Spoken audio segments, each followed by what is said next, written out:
Rama Hare Hare.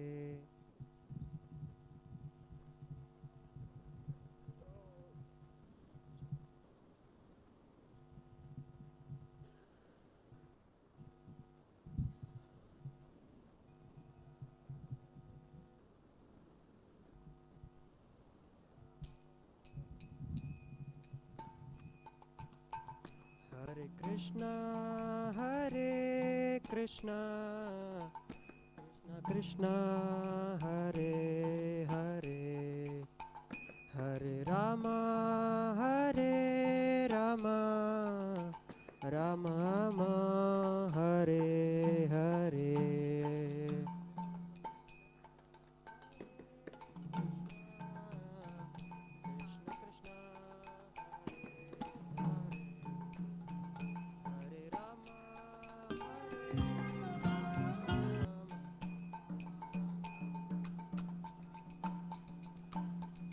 Hare Krishna, Hare Krishna, Krishna Krishna, Hare Hare, Hare Rama, Hare Rama, Rama Rama, Hare Hare.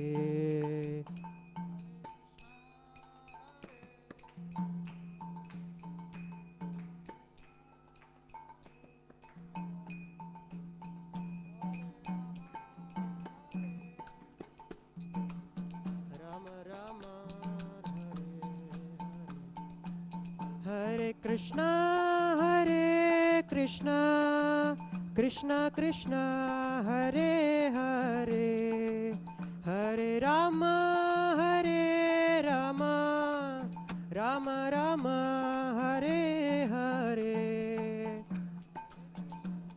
Hare Krishna, Krishna Krishna, Hare Hare, Hare Rama, Hare Rama, Rama Rama, Hare Hare. Jaya Radha Govinda Radha Govinda Radhe.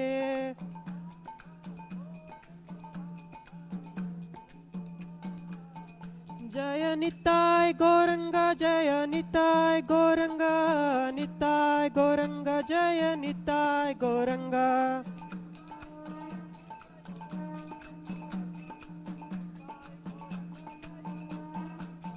Jaya Jaya Prabhupada, Prabhupada, Prabhupada, Prabhupada.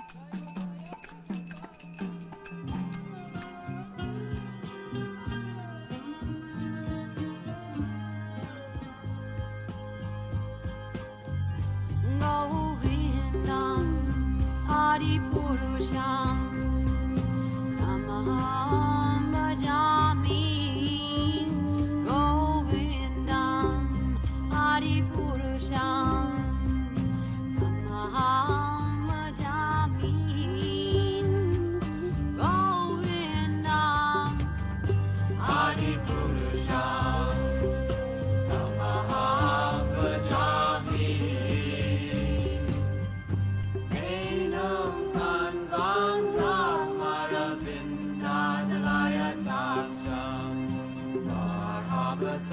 Samasitam Buddha Sundaram Kandar Bhagom Vikamaniya Vishesha Shobha. Govindam Adipurusham Kamaham Bhajami. Govindam Adipurusham Kamaham Bhajami. Govindam Adipurusham Kamaham Bhajami. Andani Asa Sakale Priya Priti Manti Vasyanti Bhakti Kayanti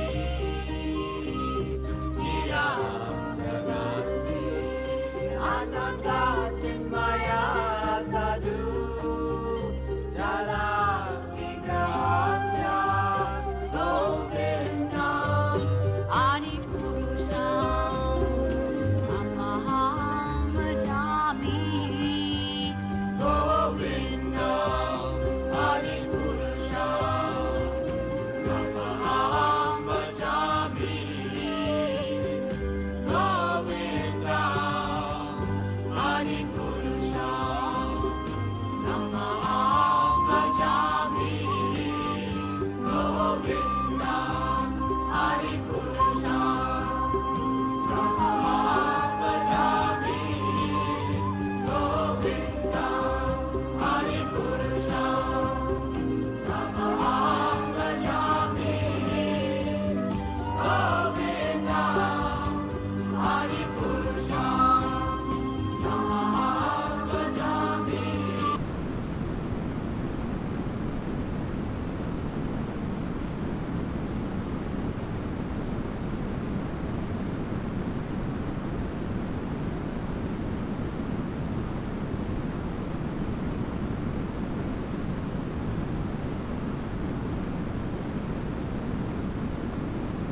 Hare Krishna devotees. ఈరోజు session తీసుకోబోయేది వచ్చేసి శ్రీమాన్ మహావిష్ణు ప్రభు. So ప్రభు is the vice president of senior vice president of Hare Krishna golden temple. Hare Krishna ప్రభు, request you to take the session.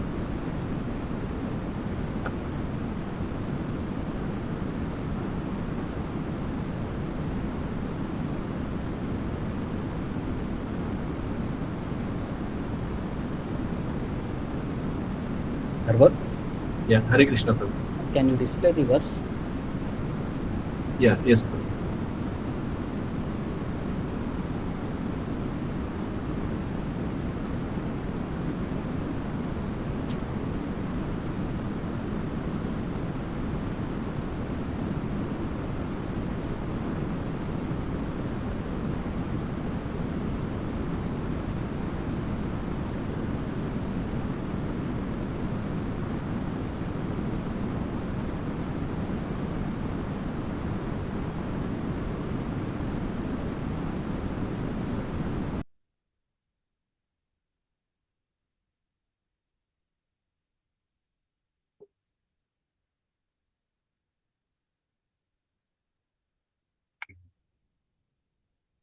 Yeah Hare Krishna ప్రభు. అందరూ కూడా repeat చేయొచ్చు వర్స్. ఓం నమో భగవతే వాసుదేవాయ. ఓం నమో భగవతే వాసుదేవాయ. ఓం నమో భగవతే వాసుదేవాయ. ఓం నమో భగవతే వాసుదేవాయ. ఓం నమో భగవతే వాసుదేవాయ. ఓం నమో భగవతే వాసుదేవాయ. నారాయణం నమస్కృత్యం నారాయణం నమస్కృత్యం నరం చైవ నరోత్తమం నరం చైవ నరోత్తమం దేవీం సరస్వతీం వ్యాసం దేవీం సరస్వతిం వ్యాసం తతో జయముదీరయేత్. తతో జయముదీరయే. నష్టప్రాయేష భద్రేషు నష్టప్రాయేషు అభద్రేషు నిత్యం భాగవత సేవయా. నిత్యం భాగవత సేవయా. భగవతి ఉత్తమా శ్లోకే భగవతి ఉత్తమా శ్లోకే భక్తిర్భవతి నైష్టికి. భక్తిర్భవతి నైష్టికి. శ్రీమద్ భాగవతం మొదటి స్కందం మొదటి అధ్యాయం మొదటి పద్యం.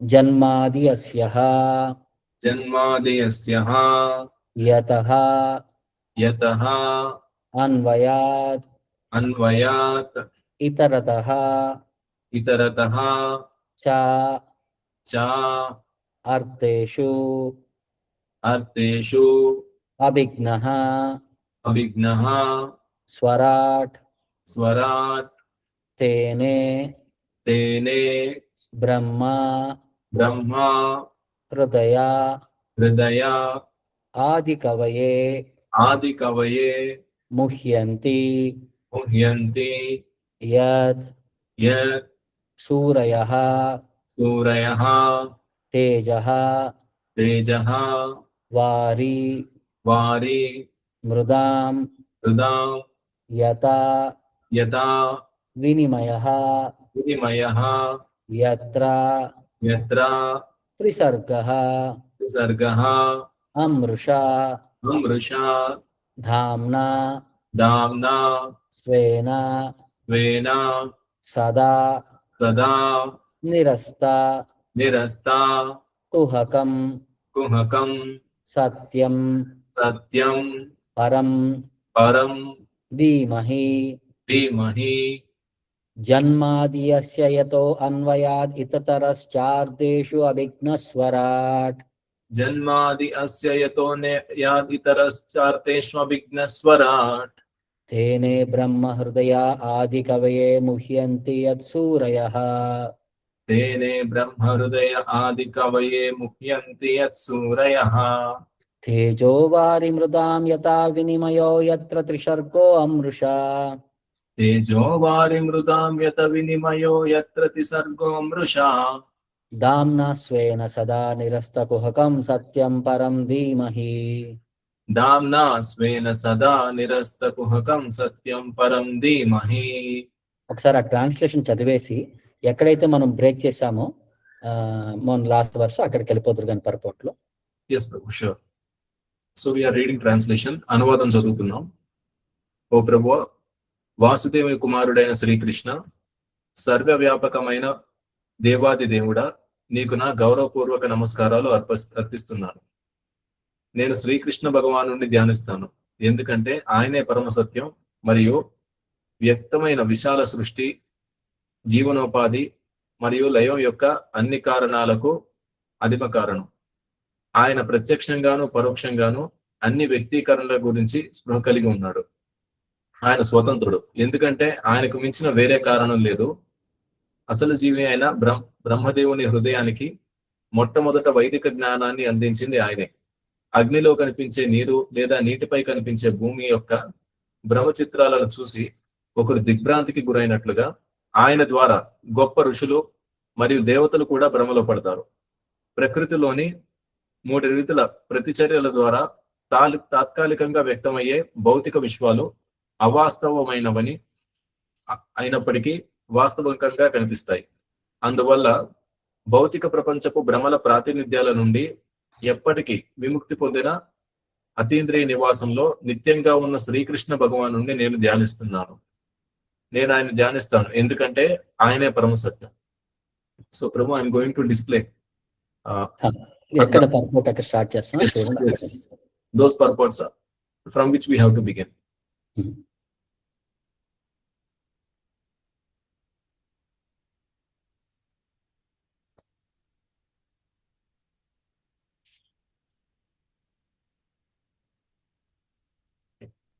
So shall I start reading, Prabhu? చదవండి. Yes. వేద సాహిత్యాలలో పేర్కొనబడినట్లు శ్రీమద్ భాగవతం భగవంతుని స్వరూపాన్ని ఆయన అంతరంగ శక్తి ద్వారా వ్యక్తీకరించిన వివరణ. ఈ అంతర్గత శక్తి మన అనుభవంలో ఉన్న ఈ విశ్వాన్ని సృష్టించిన బాహ్య శక్తి నుండి భిన్నమైనది. ఈ శ్లోకంలో శ్రీల వ్యాసుదేవులు ఈ 2 శక్తుల మధ్య స్పష్టమైన తేడాను వివరిస్తున్నారు. శ్రీ దేవుడు ఇక్కడ చెప్తున్నది ఏమిటంటే, అంతరంగిక శక్తి ద్వారా వ్యక్తమైనది నిజమైనది, కానీ బాహ్య శక్తి ద్వారా వ్యక్తమైన భౌతిక ప్రపంచం తాత్కాలికమైనది మరియు ఎడారిలో కనిపించే మరీచిక వలె మాయమైనది. ఎడారిలో కనిపించే మరీచికలో నిజంగా నీరు ఉండదు, అది కేవలం నీరు ఉన్నట్లుగా కనిపించడం మాత్రమే. నిజమైన నీరు వేరే చోట ఉంటుంది. అలాగే భౌతిక సృష్టి నిజమై ఉన్నట్లుగా కనిపిస్తుంది, కానీ అది నిజానికి ఒక నీడ మాత్రమే. అసలు నిజం ఆధ్యాత్మిక లోకంలో ఉంది. పరమసత్యం భౌతిక ఆకాశంలో కాదు, ఆధ్యాత్మిక ఆకాశంలో ఉంది. భౌతిక లోకంలో ఉన్న ప్రతి విషయం సంబంధిత సత్యం, అంటే ఒకటి ఇంకొక దాని మీద ఆధారపడి ఉంటుంది. ఈ విశ్వ సృష్టి ప్రకృతి యొక్క 3 గుణాల పరస్పర చర్య వల్ల ఏర్పడింది. ఈ తాత్కాలిక సృష్టిలో మాయగా ఏర్పడి బంధిత జీవుల మోహిత మనసుకు నిజంగా కనిపించేలా చేస్తాయి. ఈ బంధిత జీవులు లేదా బద్ధ జీవులు అనేక జీవరాశుల్లో జన్మిస్తారు. ఉన్నత దేవతలైన బ్రహ్మ, ఇంద్ర, చంద్ర మొదలైన వారు కూడా అందులో భాగమే. వాస్తవానికి ఈ భౌతిక ప్రపంచంలో నిజమైన సత్యం లేదు. అయితే ఆధ్యాత్మిక లోకంలో ఉన్న నిజమైన సత్యం కారణంగా ఇది నిజంగా ఉన్నట్లుగా కనిపిస్తుంది. అక్కడ భగవంతుడు తన దివ్య పరివారంతో నిత్యంగా నివసిస్తూ ఉంటాడు. హరే కృష్ణ ప్రభు. One para is done. Over to you. So ఇక్కడ ఆధ్యాత్మిక ప్రపంచము, భౌతిక ప్రపంచం యొక్క తత్వాల గురించి మాట్లాడుతున్నారనమాట. భౌతిక ప్రపంచంలో ఏది కూడా మనకి అంటే నిజంగా మనం చూస్తుంది, మనం ఇప్పుడు నేను మిమ్మల్ని చూస్తున్నారు, మీరు నన్ను చూస్తున్నారు. మీరు నన్ను యాక్చువల్లీ చూస్తున్నారా? నా శరీరంలో ఉండే నా ఆత్మ నన్ను పర్సీవ్ చేస్తున్నారా? బాహ్యంగా ఉండే శరీరాన్ని చూస్తున్నారా? సో మనం బాహ్యంగా ఉండే శరీరాలను చూడగలగం, కానీ ఆధ్యాత్మికంగా లోపలికి ఉంటే ఆ జీవిని మనం చూడలేకపోతున్నాం. సో అందుకని చెప్పి భౌతిక ప్రపంచం యొక్క అండర్స్టాండింగ్ ఏమంటున్నారంటే ఇక్కడంతా కూడా రిలేటివ్ ట్రూత్, ఏది డైరెక్ట్ గా ట్రూత్ కాదు. అంటే ఆ సత్యం అనేది ఏంటంటే ఇంకొక దానిపైన ఆధారపడి ఉంటుందన్నమాట. అందుకనే వ్యాసదేవుడు రెండింటి యొక్క వ్యత్యాసాన్ని ఇక్కడ మనకి ఎక్స్ప్లెయిన్ చేస్తున్నాడు. శ్రీమద్ భాగవతం వచ్చేసరికి భగవంతుడి యొక్క స్వరూపం కింద దాన్ని వర్ణించి, అది భగవంతుడి యొక్క ఆంతరంగిక శక్తి కింద దాన్ని మనల్ని ఒక నిర్ధారణ చేశారనమాట. ఈ భగవంతుడి యొక్క ఆంతరంగిక శక్తి ఎప్పుడు కూడా బాహ్య అంటే భౌతిక ప్రపంచం యొక్క శక్తికి అది రెండిటికి వ్యత్యాసం అనేది చాలా తేడా కనిపిస్తుంది అనమాట. ఎలాగైతే మనం ఎడారిలో నీళ్లు కనిపించినట్టు అని అనుకుంటామో కదా, అదే ఎండమావులాగా అయిపోతాయి అనమాట. దూరం నుంచి మనకి అన్ని ఒకేలాగా కనిపిస్తాయి, దగ్గరికి వెళ్తేనే మాత్రం అక్కడ నీరు లేదు, అక్కడ ఒకటి సూర్యరశ్మి వల్ల ఇసుక పైన వచ్చే రిఫ్లెక్షన్ వల్ల మనం అనుకున్నాం అది వర్షం అంటే ఎండ పడింది నీళ్ళు అని చెప్పి అని అనుకుంటాము. ఈ రెండింటి యొక్క వ్యవహారం వేరు అన్నట్టు చెప్పడానికి ఇక్కడ చెప్తున్నారు అనమాట. ఆధ్యాత్మిక సత్యం అనేది ఆధ్యాత్మిక ప్రపంచంలో ఉంటుంది, దాని యొక్క భౌతిక ప్రపంచంలో దాన్ని పర్సీవ్ చేయటం అనేది చాలా కష్టం అన్నట్టు కూడా ఇక్కడ ఎక్స్ప్లెయిన్ చేశారనమాట. ఎందుకంటే మనం ఏది అర్థం చేసుకున్నా సరే దానికి కారణం ఇంకొకటి ఉంటుంది. అలాగా అన్నిటికీ కారణాలు కెలుక్కుంటూ అంటే వెతుక్కుంటూ వెళ్తే మనకు అప్పుడు పరమ సత్యం దగ్గరికి వెళ్తాం. భౌతిక సత్యాలన్నింటినీ కూడా ఒకటికి ఇంకొకటి పైన డిపెండ్ అయ్యి ఉంటాయి అన్నమాట. సో జీవరాశులు ఉన్నారు భౌతిక ప్రపంచంలో. జీవులు అనేవాళ్ళు ఎలా ఉన్నారు? వాళ్ళు మనసులు అనేది ఎంత భ్రమలో ఉన్నాయంటే వాళ్ళు నేను ఈ జీవితంలోనే ఉన్నానని అనుకుంటున్నాను. ఉదాహరణకి మనం అంతా నిద్రపోయినప్పుడు మనం కళలోకి వెళ్తాం. ఆ కళలో మనం అంతా కూడా ఒక ఎక్స్పీరియన్స్ అనేది చేస్తున్నాం. కానీ అప్పుడు ఆ టైంలో ఆ కళ అనేది ఏమనిపిస్తుంది మనకి? ఇది నిజంగా జరుగుతుంది, నేను ఇదంతా గోత్రో అంటే ఎక్స్పీరియన్స్ చేస్తున్నా, నేను నా కళ్ళ ముందు నా కంట్రోల్లో ఉన్నట్టు అనుకుంటాం. కానీ మనం ఒకసారి నిద్ర లేచిన తర్వాత మాత్రం అర్థమవుతుంది అది కళ, అది నేను ఒక స్వప్నంలో చూశాను, అవన్నీ అది శాశ్వతమైనవి కావు అని చెప్పి. అలాగే బ్రహ్మాది దేవతలు కూడా, బ్రహ్మ, ఇంద్ర, చంద్ర అలాంటి వాళ్ళందరూ కూడా ఈ భౌతిక ప్రపంచంలో ఒక్కొక్క జీవరాశులే. వాళ్ళ కర్మానుసారం వాళ్ళు ఆ పొజిషన్లో వచ్చి కూర్చున్నారు. సో బ్రహ్మ, ఇంద్ర, చంద్ర ఇవన్నీ అనేది పోస్టులు అనమాట. ఆ భౌతిక ప్రపంచంలో ఏ జీవైతే దానికి తగ్గట్టుగా తన కర్మ ఫలాన్ని అతను సంపాదించుకుంటాడో ఆ పోస్ట్ లో అతను కూర్చోగలడు. సో సత్యం, పరం సత్యం అనేది భౌతిక ప్రపంచంలో లేదు, అది ఆధ్యాత్మిక ప్రపంచంలోనే ఉంది. అది భగవంతుడి దగ్గర మాత్రమే ఉంది. భగవంతుడి యొక్క సాంగత్యంలో మనం ఎక్స్పీరియన్స్ చేయొచ్చు అని చెప్పి ఇక్కడ మనకి ఎక్స్ప్లెయిన్ చేశారు ప్రభుపాదుల వారు. కంటిన్యూ చేయండి. సంక్లిష్టమైన నిర్మాణానికి ప్రధాన ఇంజనీర్ వ్యక్తిగతంగా నిర్మాణంలో పాల్గొనకపోయినా తన మార్గదర్శకత్వంలోనే అన్ని జరుగుతున్నందున ఆ నిర్మాణంలోని ప్రతి మూలను ఆయనకు పూర్తిగా తెలుసు. ఆయనకు ఆ నిర్మాణం గురించి ప్రత్యక్షంగా మరియు పరోక్షంగా సమగ్ర అవగాహన ఉంటుంది. అలాగే ఈ అయిపోయింది లాస్ట్ వీక్ అయిపోయింది, చదివేశాం మనం ఇది. This one Prabhu. Okay, 1 minute, bro. I'll just switch.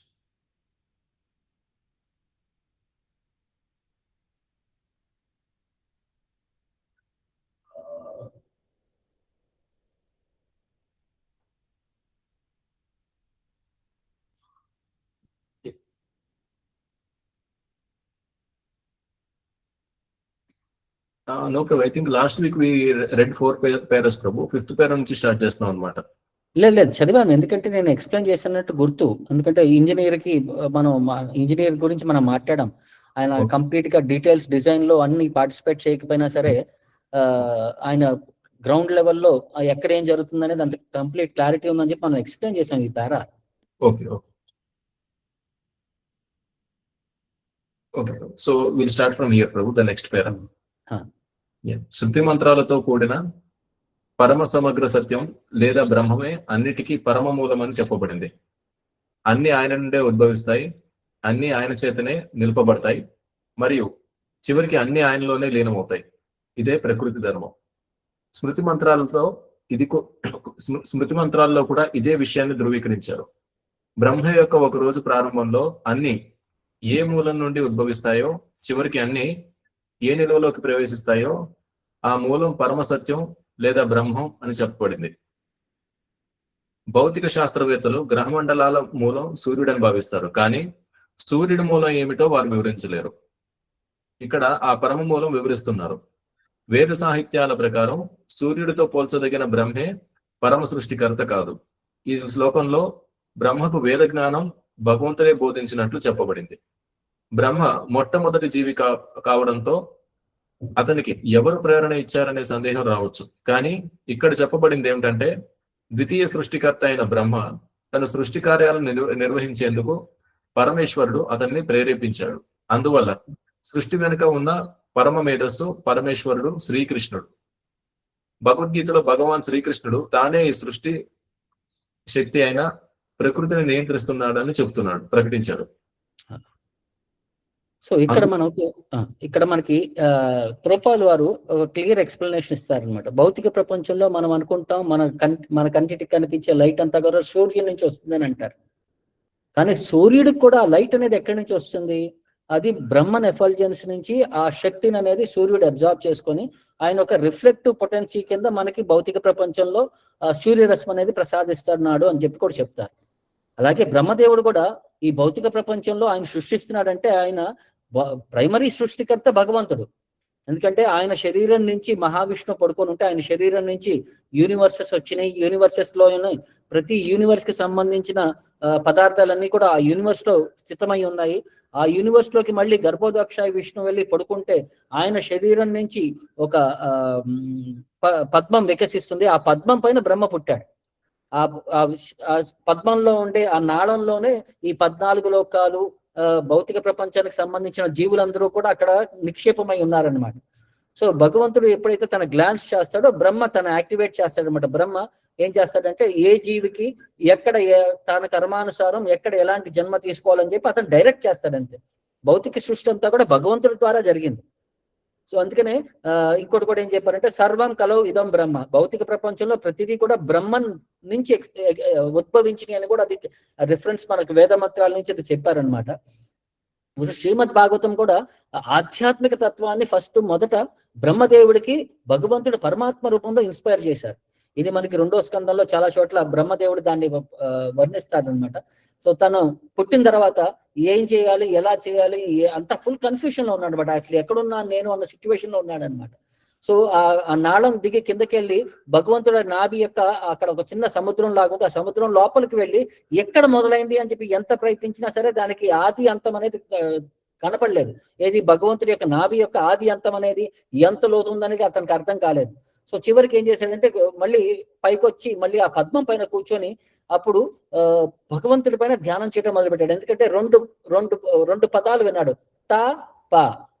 So భగవంతుడు తనను ఆజ్ఞాపిస్తున్నాడని చెప్పి ఆ తప అన్న వర్డ్ తీసుకొని భగవంతుడి పైన ధ్యానం చేసి కొన్ని 100,000 సంవత్సరాలు తపస్సు చేసిన తర్వాత అతనికి ఈ భగవంతుడి యొక్క ఆధ్యాత్మిక తత్వం అర్థమయ్యి అప్పుడు భగవంతుడి యొక్క దర్శనం జరుగుతుందన్నమాట. ఆ భగవంతుడి యొక్క దర్శనం జరిగిన తర్వాత భగవంతుడు అతను ఏమేం చేయాలి, ఏమేం డ్యూటీస్ నిర్వర్తించాలి అని చెప్పి ఆజ్ఞ తీసుకున్న తర్వాత ఈ భౌతిక ప్రపంచంలో సృష్టి అనేది మొదలు పెట్టాడని చెప్పి ఒక చోట చెప్తారు. ఇంకో చోట ఎలా చెప్తారంటే భగవంతుడి యొక్క వేణుగానం యొక్క సౌండ్ వినగానే ఇతనికి ఆధ్యాత్మిక తత్వం అనేది హృదయంలో బోధించబడింది అన్నట్టు కూడా ఇంకొక రిఫరెన్స్ కూడా ఇస్తారు బ్రహ్మ సంహితలో. సో ఈ విధంగా భగవంతుడికి అంటే బ్రహ్మదేవుడికి మొదటి ఆధ్యాత్మిక తత్వం చతుశ్లోకి భాగవతంని భగవంతుడే స్వయంగా ఎక్స్ప్లెయిన్ చేశాడని కూడా చెప్తారనమాట.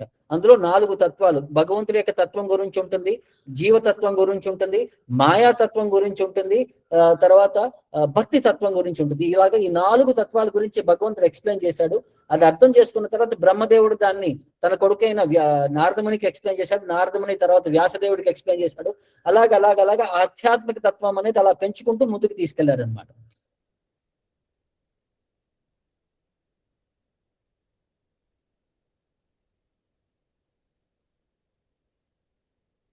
Yeah, shall I continue reading, Prabhu? Hare Krishna, Prabhu. Shall I continue?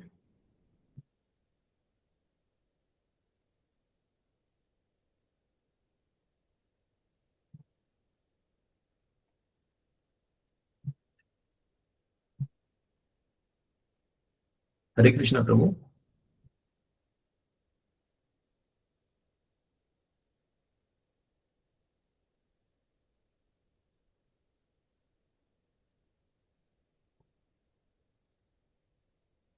Hare Krishna, Prabhu. Am I audible, Prabhu?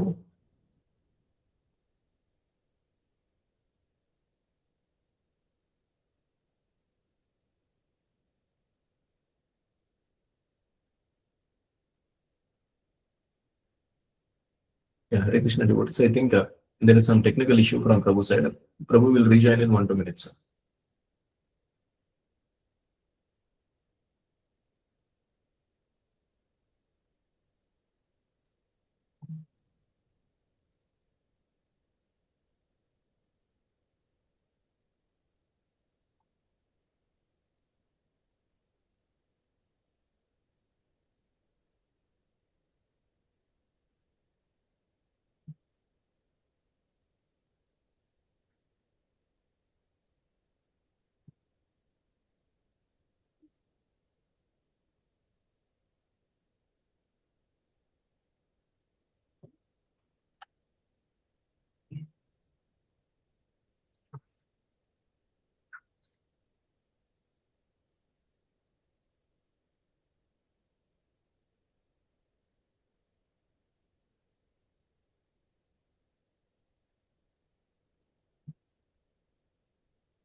మీరు కాల్ చేస్తున్నది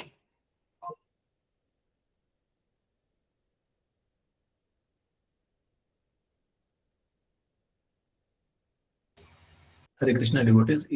Meanwhile, you can please chant.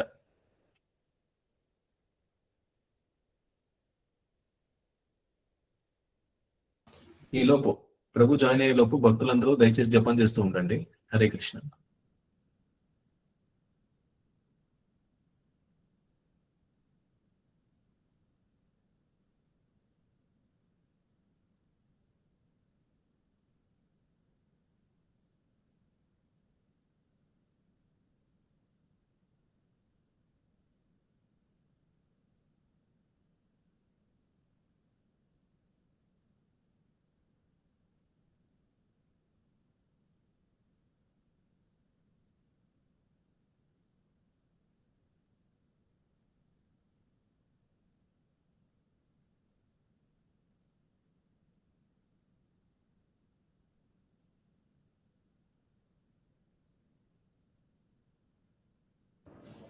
Hare Krishna.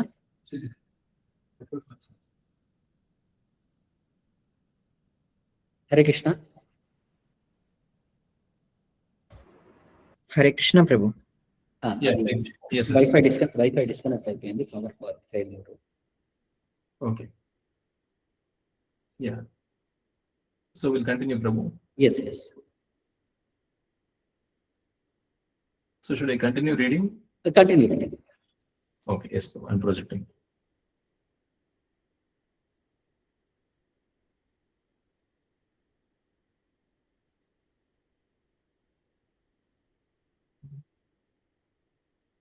భౌతిక శాస్త్రవేత్తలు గ్రహమండలాల మూల సూర్యుడు, sorry I think this is over.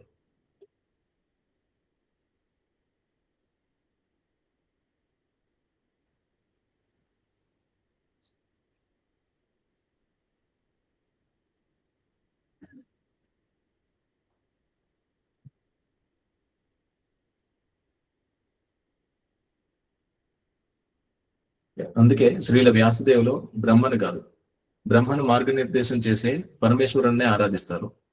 ఈ శ్లోకంలో అభిజ్ఞ మరియు స్వరాట్ అనే పదాలు ముఖ్యమైనవి. ఇవి పరమేశ్వరుణ్ణి ఇతర జీవుల నుండి వేరు చేసి చూపిస్తాయి. మరే జీవి కూడా సంపూర్ణంగా అభిజ్ఞ అంటే సంపూర్ణంగా తెలిసినవాడు లేదా సంపూర్ణ స్వతంత్రుడు స్వరాట్ కాదు. బ్రహ్మ కూడా సృష్టి చేయడానికి ముందు పరమేశ్వరునిపై ధ్యానం చేయాలి.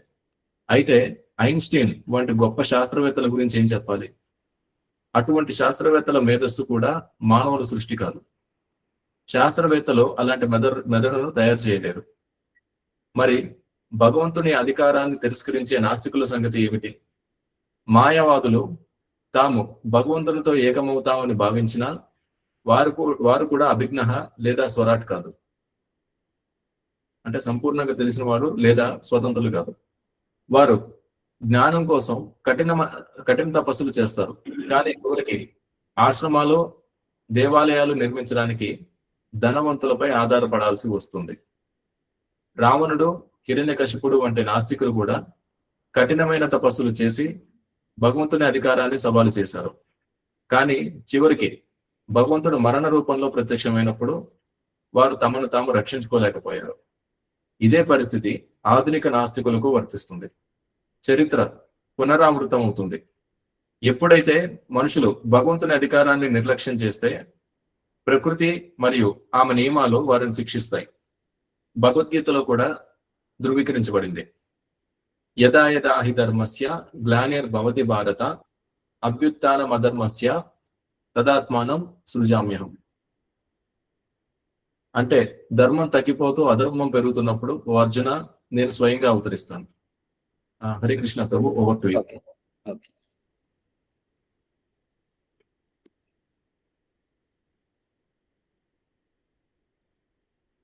సో భగవంతుడి యొక్క ఇక్కడ 2 లక్షణాల గురించి మనకు వర్ణించారనమాట. భగవంతుడి యొక్క తత్వంలో ఏంటంటే అభిజ్ఞ, స్వరాట్ అని చెప్పి ఆయనకి ఈ 2 గుణాలు ఉన్నాయి. అభిజ్ఞ అని చెప్పి అంతకు ముందు కూడా అర్థం చేసుకున్నాం. అంటే భగవంతుడికి అన్నిటి గురించి, అన్నిటి యొక్క వస్తువుల గురించి, వాస్తవం గురించి పరిపూర్ణ జ్ఞానం అనేది ఉంది. తర్వాత భగవంతుడు వచ్చేసరికి స్వరాట్, ఆయన కంప్లీట్లీ ఇండిపెండెంట్, ఒకళ్ళ పైన డిపెండెంట్ కాదు.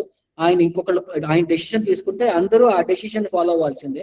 వేరే వాళ్ళ డెసిషన్ పైన ఆయన డిపెండెంట్ అయి ఉండలేదు అనమాట. ఈ నాస్తికులు కానీ, ఈ భౌతిక ప్రపంచంలో మాయావతులు కానీ ఎవరు ఏం మాట్లాడినా సరే వాళ్ళు ప్రతి ఒక్కటి కూడా ఇంకొకళ్ళ పైన మన ఆధారపడ ఉండాల్సిందే.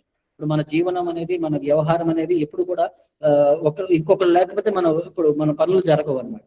ఇప్పుడు ఎవడో పంట పండించకపోతే ధాన్యాలు రావు, ఎవడో దాన్ని తీసుకొచ్చి మార్కెట్లో పెట్టకపోతే అవి అక్కడ కొనలేను, కూరగాయలు కానీ ఏదైనా సరే మనం అన్నిటికీ కూడా ఇంకొకళ్ళ పైన ఆధారపడి ఉంటాం. కానీ భగవంతుడికి ఏంటంటే ఇలా ఇంకొకళ్ళ పైన, ఇంకొక జీవి పైన, ఇంకొకళ్ళ పైన ఆధారపడి ఉండాల్సిన అవసరం లేదనమాట. ఇంకోటి కూడా ఈ రాక్షసులు కానీ వీళ్ళందరూ ఎంత ప్రయత్నించినా కానీ చివరికి ఏంటంటే భగవంతుడి యొక్క చేతిలో ఆయన మృత్యు సర్వహరశాహం అని అంటారు. ఆయన మృత్యు రూపంలో వచ్చి అందరినీ వాళ్ళు సంపాదించిన దాన్ని, వాళ్ళ శరీరాన్ని, వాళ్ళ అన్నింటినీ కూడా అపహరించి వెళ్ళిపోతాడు అనమాట భగవంతుడు. మృత్యు రూపంలో వాళ్ళకి దర్శనం ఇచ్చి వాళ్ళ యొక్క తపస్సులకి వాళ్ళు ఏం చేసినా సరే వాళ్ళు భగవంతుడి యొక్క మృత్యు దగ్గర నుంచి వాళ్ళు కాపాడుకోలేరు. సో భగవంతుడు అనేవాడు ఎలా వ్యవహరిస్తాడు, తన ప్రకృతి, తన ధర్మం అనేది ఎలా చేస్తుంది అనేది ఇక్కడ కొన్ని భగవద్గీత రిఫరెన్సెస్ కింద చెప్తున్నారు. యదా యదా హి ధర్మస్య గ్లానిర్భవతి భారత. ఎప్పుడైతే ధర్మం క్షీణించిపోతుందో, అధర్మం వెల్లువెక్కిపోతుందో అప్పుడు భగవంతుడు తను అవతారం తీసుకొని వాటన్నిటిని కంట్రోల్ చేస్తాడు. అప్పుడు వాటన్నిటిని యొక్క నార్మల్ స్థితికి తీసుకొస్తాడు అన్నట్టు ఇక్కడ మనకి ఉదాహరణలో చెప్తున్నారు అనమాట. ఇప్పుడు చూడండి, కొంతమంది మాయవాదులు ఉన్నారు, అంత సత్యం కాదు, జగత్ సత్యం కాదు, అది ఇది అన్ని మాట్లాడిన తర్వాత మళ్ళీ ఈ భౌతిక ప్రపంచంలో అనాథాశ్రమాలు కట్టించడం, స్కూల్స్ కట్టించడం, హాస్పిటల్స్ కట్టించడం, ఇవన్నీ కూడా భౌతిక అశాశ్వతమైన శరీరానికి సంబంధించి దాన్ని ఎలా టేక్ కేర్ చేయాలని చెప్పి దానిపైనే మళ్ళీ ఆలోచిస్తుంటారు. మళ్ళీ దాన్ని మేనేజ్ చేయాలన్నా సరే, దాన్ని ఒడిదొడుకులు తట్టుకోవాలన్నా సరే మనకి డబ్బుల రూపంలో అయితే మళ్ళీ పెద్ద పెద్ద వాళ్ళకి వాళ్ళపైన డిపెండ్ అయ్యండి, వాళ్ళ దాన ధర్మాల పైన డిపెండ్ అవ్వాల్సి వస్తుంది. సో ఇవన్నీ ఆధ్యాత్మిక తత్వాన్ని భగవంతుడి యొక్క కంప్లీట్ క్వాలిటీస్ కి భౌతిక ప్రపంచంలో మనం ఉండే క్వాలిటీస్ కి ఎంత వ్యత్యాసం అనేది ఇక్కడ ఈ ప్యారోలో ఎక్స్ప్లెయిన్ చేశారు అనమాట. ఓకే, కంటిన్యూ చేయండి నెక్స్ట్ వర్స్. Yes, yes.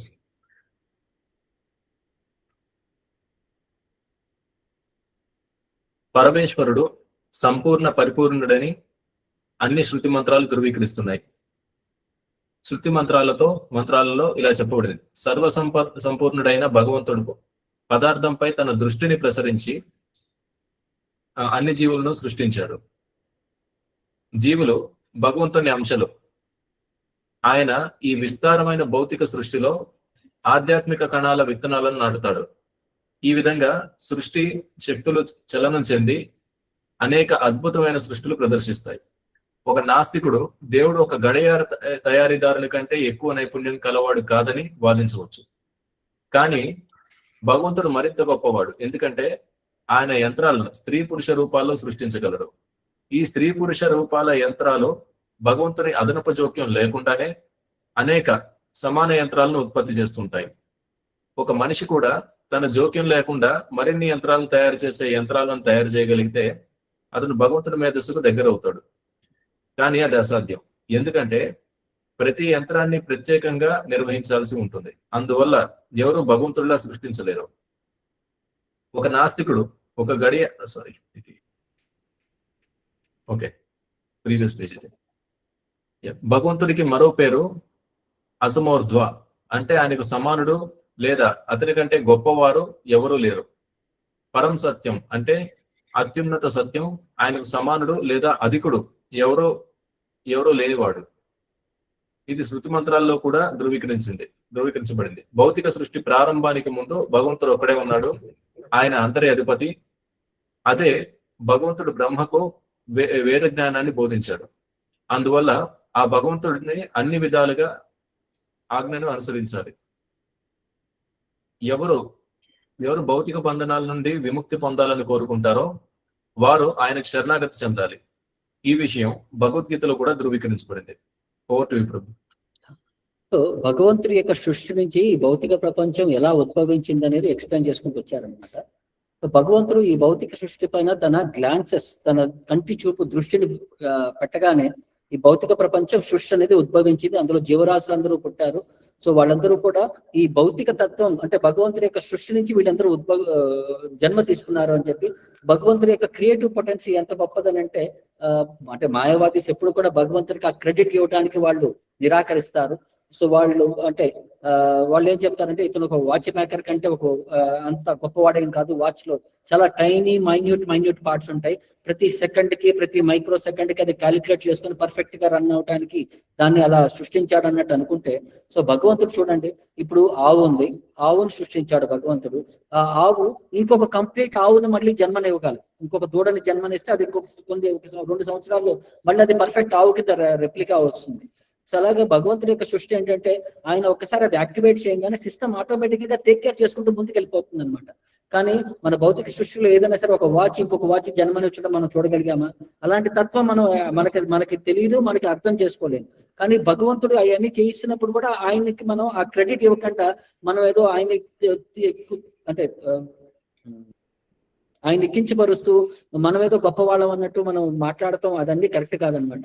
అందుకనే భగవంతుడి యొక్క ఇంకొక నామం వచ్చేసరికి అసమ ఊర్ధ్వ. అసమ అంటే ఆయనకి సమానం ఎవరు లేరు, ఊర్ధ్వ అంటే ఆయనకంటే గొప్పవాడు ఎవరు లేరు. అందుకనే ఆయన చాలా అసమ ఊర్ధ్వ అంటే nobody is greater than him, nobody.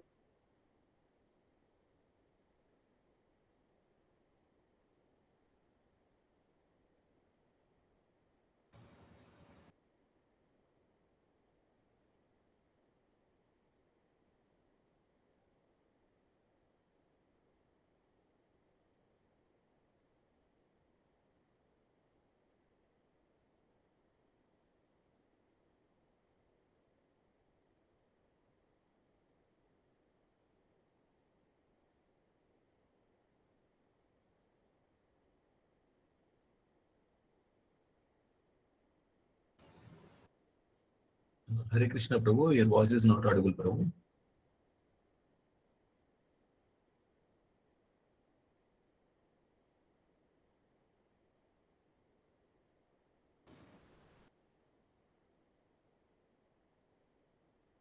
Yeah, Hare Krishna devotees, looks like one more technical issue. Just please wait for 1-2 minutes. Prabhu will be back.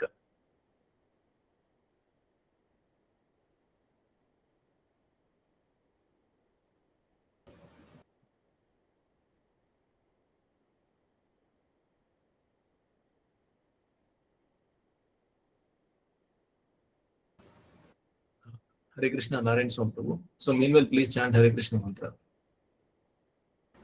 Yes, Prabhu.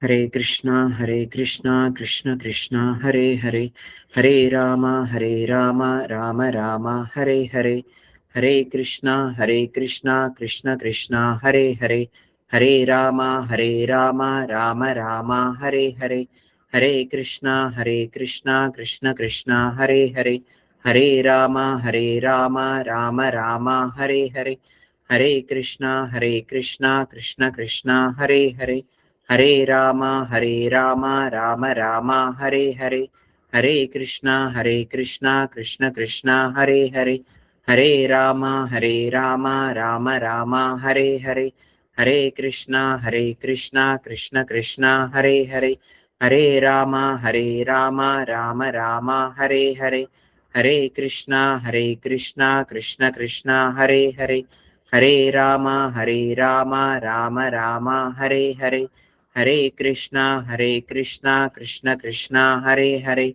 Hare Rama, Rama Rama, Hare Hare, Hare Krishna, Krishna Krishna, Hare Hare, Hare Rama, Rama Rama, Hare Hare, Hare Krishna, Krishna Krishna, Hare Hare, Hare Rama, Rama Rama, Hare Hare, Hare Krishna, Krishna Krishna, Hare Hare, Hare Rama, Rama Rama, Hare Hare, Hare Krishna, Krishna Krishna, Hare Hare, Hare Rama, Rama Rama, Hare Hare, Hare Krishna, Krishna Krishna, Hare Hare, Hare Rama, Rama Rama, Hare Hare, Hare Krishna, Krishna Krishna, Hare Hare, Hare Rama, Rama Rama, Hare Hare, Hare Krishna,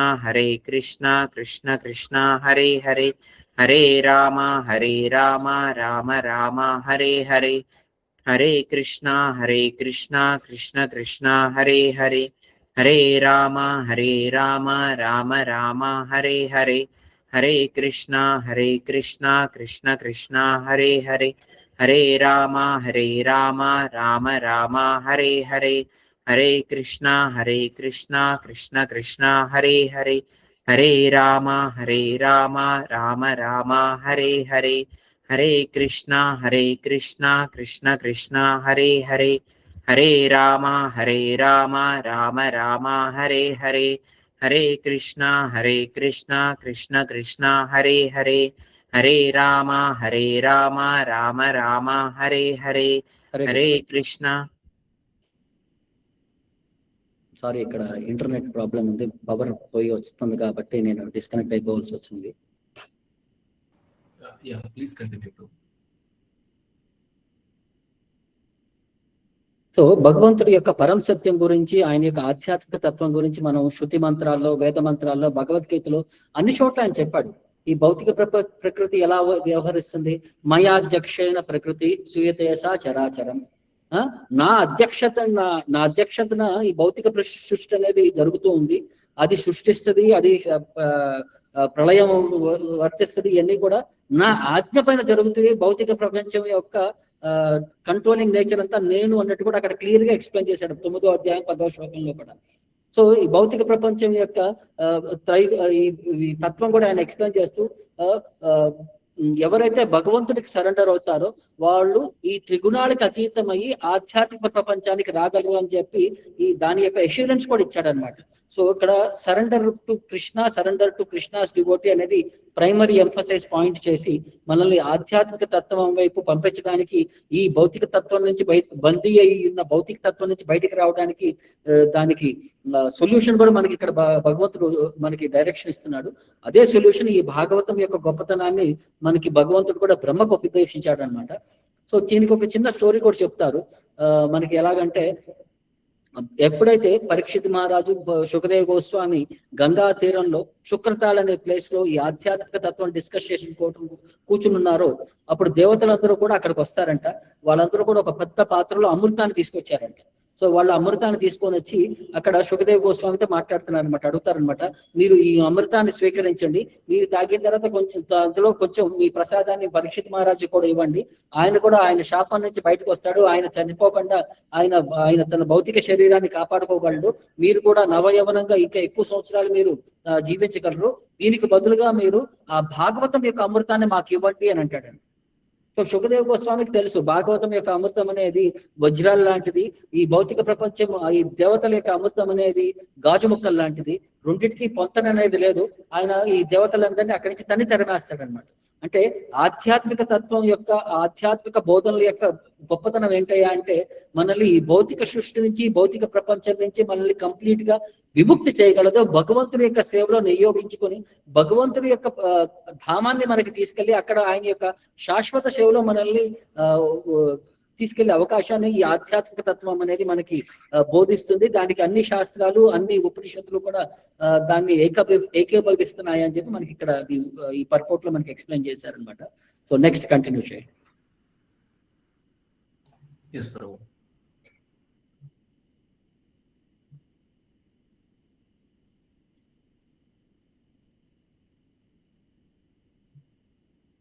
భగవంతుని పాదార విందాలకు శరణ పొందకపోతే మనిషి తప్పక మోహంలో పడతాడు. ఒక బుద్ధిమంతుడు భగవద్గీతలో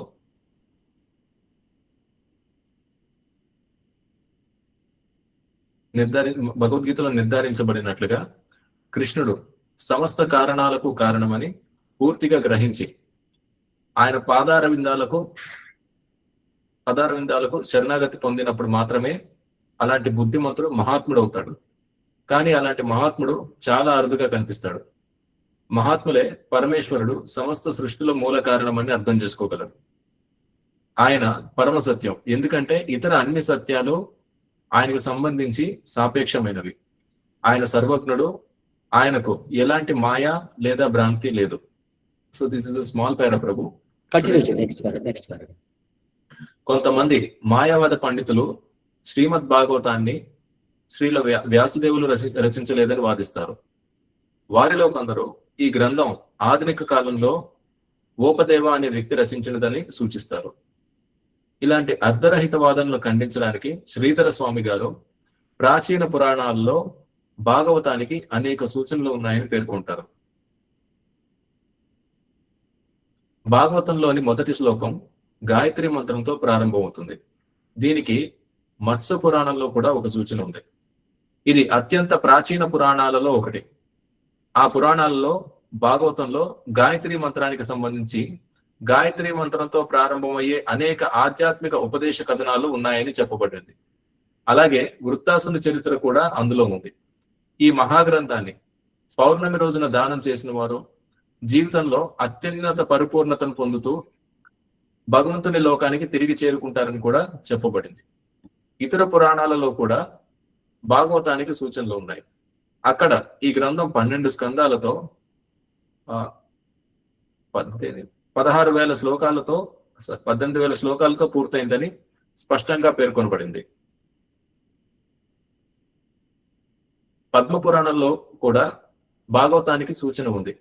అక్కడ గౌతమ మహర్షి మరియు అంబరీష మహారాజు మధ్య జరిగిన సంభాషణలో భౌతిక బంధనాల నుండి విముక్తి కోరుకునే వారు నిరంతరం శ్రీమద్ భాగవతాన్ని పఠించాలని రాజుకు ఉపదేశించబడింది.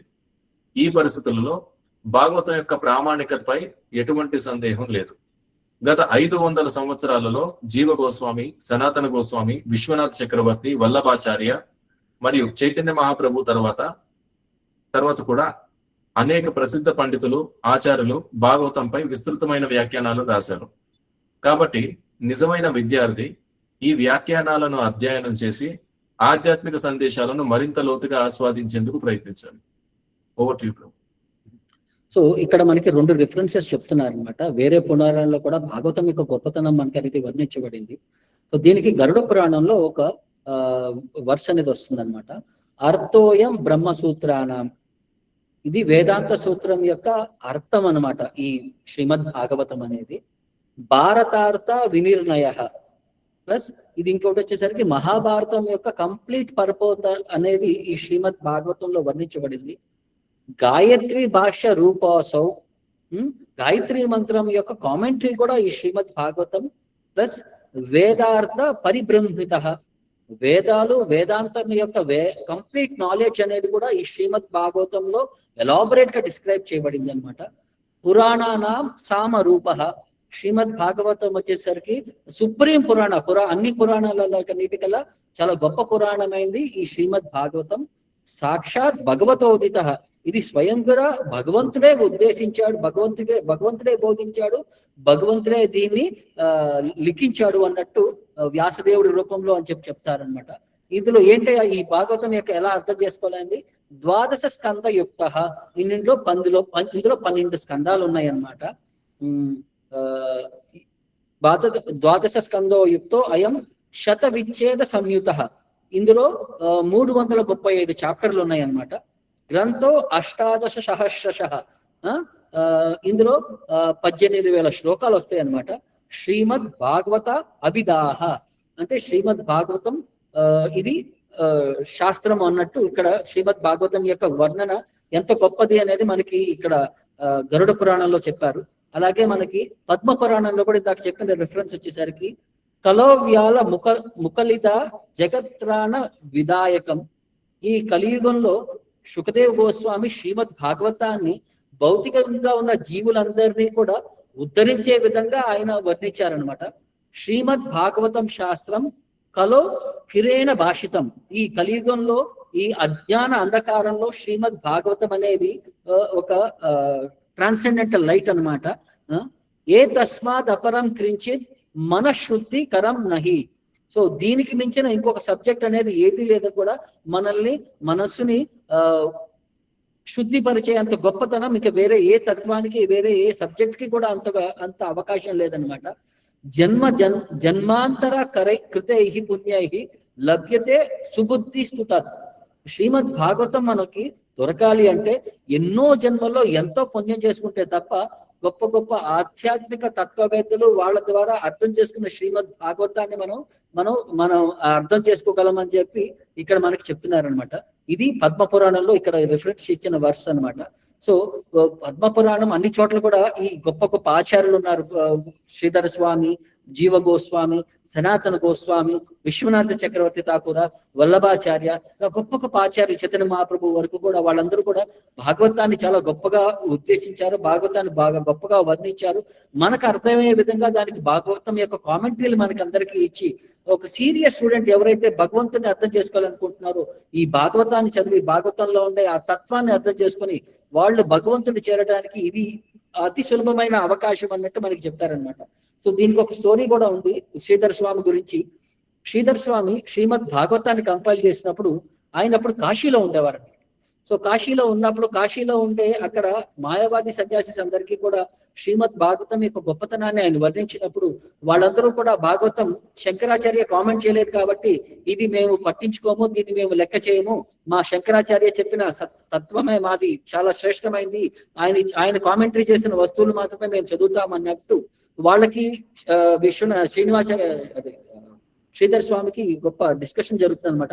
ఆ డిస్కషన్ లో ఫైనల్ గా ఏంటి నిర్ణయించారంటే మనందరం కూడా మన సబ్జెక్ట్ అంతటినీ కూడా తీసుకెళ్లి మన కాశీ విశ్వనాథుడి ముందు ప్రజెంట్ చేద్దాము, ఆయన ఏదైతే నిర్దేశిస్తారో దాన్ని మనం ఆచరిద్దాము అని చెప్పి ఆ రాత్రి మాయావాదీస్ అందరూ కూడా వాళ్ళ శాస్త్రాలన్నీ తీసుకొచ్చి ఆల్టర్ లో పెడతారు విశ్వనాథుడి ముందు, కాశీ విశ్వనాథుడి ముందు. సో శ్రీధర్ స్వామి కూడా ఆయన శ్రీమద్ భాగవతాన్ని తీసుకొచ్చి విశ్వనాథుడి ముందు పెడతారనమాట. రాత్రి ఆల్టర్ క్లోజ్ చేసి నెక్స్ట్ డే మార్నింగ్ వెళ్ళి చూడంగానే వాళ్ళ శాస్త్రాలన్నీ కూడా చింపి పీలిక చేసి అన్ని చోట్ల విశ్లేషి ఉంటుంది అనమాట. కానీ శ్రీధర్ స్వామి యొక్క శ్రీమద్ భాగవతాన్ని శివుడు ఆయన ఆలింగనం చేసుకున్నట్టు ఉంటుంది అనమాట. సో దాని ఇండెక్స్ పేజ్ లో శివుడు ఒక శ్లోకాన్ని రాస్తాడు. అదే మనకి చైతన్య చరితామృతాలో కూడా వస్తుంది. అహం వేద్మి శుకో వేద్మి వ్యాస వేత్తి నా వేత్తివ భక్త్యా భాగవతం గ్రాహ్య నా బుద్ధయ నా టీకయ. నాకు తెలుసు శ్రీమద్ భాగవతం, శుకదేవ్ గోస్వామికి తెలుసు శ్రీమద్ భాగవతం, వ్యాసదేవుడికి తెలుసుగా ఒక్కొక్కసారి తెలిసి ఉండకపోవచ్చు. శ్రీమద్ భాగవతం భక్త్యా భాగవతం గ్రాహ్య, భక్తితో మాత్రమే భాగవతాన్ని మనం అర్థం చేసుకోగలం. నా బుద్ధయ నా టీకయ, నా బుద్ధి వల్ల కానీ నేను ఎక్కువ మంది కామెంటరీ చదివి కానీ నేను భాగవతాన్ని అర్థం చేసుకోలేరు మీరు అన్నట్టు చెప్తాడనమాట. తర్వాత సకలం శ్రీధరం వేత్తి, భాగవతం యొక్క అన్ని డీటెయిల్స్ కూడా శ్రీధరకు తెలుసు. ఎందుకంటే నరసింహ ప్రసాదత, నరసింహస్వామి యొక్క కృప వల్ల శ్రీధర్ స్వామికి భాగవతం యొక్క అన్ని తత్వాలు అర్థమయ్యని, ఆయనకు అన్ని తెలుసు. కాబట్టి మీరు భాగవతం శ్రీధర్ స్వామి యొక్క గొప్పతనాన్ని అక్కడ ఆ స్టోరీలో ఇది రిఫరెన్స్ కింద చెప్తారు. సో ఆ విధంగా శ్రీమద్ భాగవతం అనేది మనకి ఫస్ట్ కామెంటేటర్ శ్రీధర్ స్వామి చేశారు, తర్వాత చైతన్య మహాప్రభు దాన్ని ఎంఫసైజ్ చేశారు, తర్వాత ఆచార్యస్ అందరూ కూడా దాన్ని అలానే కంటిన్యూ చేసుకుంటూ మనకి ఆధ్యాత్మిక తత్వం యొక్క డీటెయిల్స్ అన్నింటినీ కూడా శ్రీమద్ భాగవతం మనం చదివితే సో మన జీవుడి యొక్క తత్వము, భగవంతుడి యొక్క తత్వము, భక్తి యొక్క తత్వము అవన్నీ ఎంత గొప్పగా వర్ణించారంటే అవి చదివే కొద్దీ మనకి ఏంటంటే భౌతిక ప్రపంచం యొక్క వాసన నుంచి మనం దూరం అవుతాము. భగవంతుడి యొక్క రుచికి, భగవంతుడి యొక్క సేవకి మనం ఆయనకి దగ్గర అవుతాం అన్నట్టుగా ఇక్కడ మనకి ఎక్స్ప్లెయిన్ చేశారు అనమాట. చదవండి తర్వాత.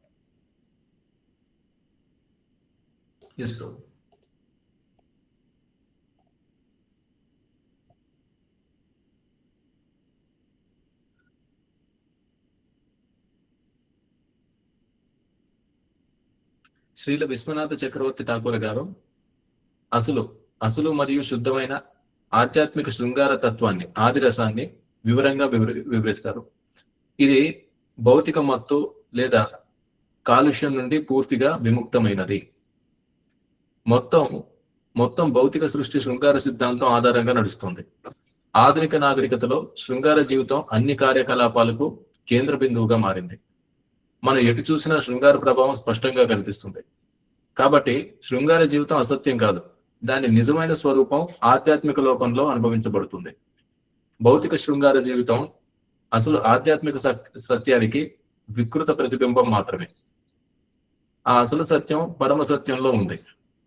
అందువల్ల పరమసత్యం నిరాకారంగా ఉండలేడు. శుద్ధమైన ఆధ్యాత్మిక శృంగార తత్వం ఉండి కూడా నిరాకారంగా ఉండడం సాధ్యం కాదు. దీనివల్ల నిరాకారవాద తత్వవేత్తలు పరమసత్యం యొక్క నిరాకారత్వాన్ని అతిగా ప్రాధాన్యం ఇవ్వడం ద్వారా అప్రామాణికమైన భౌతిక శృంగార జీవనాన్ని పరోక్షంగా ప్రోత్సహించారు. ఫలితంగా ఆధ్యాత్మిక శృంగార స్వరూపం గురించి సరైన జ్ఞానం లేకుండా మనుషులు ఈ వికృత భౌతిక శృంగార జీవనాన్ని అంతిమమైనదిగా స్వీకరించారు.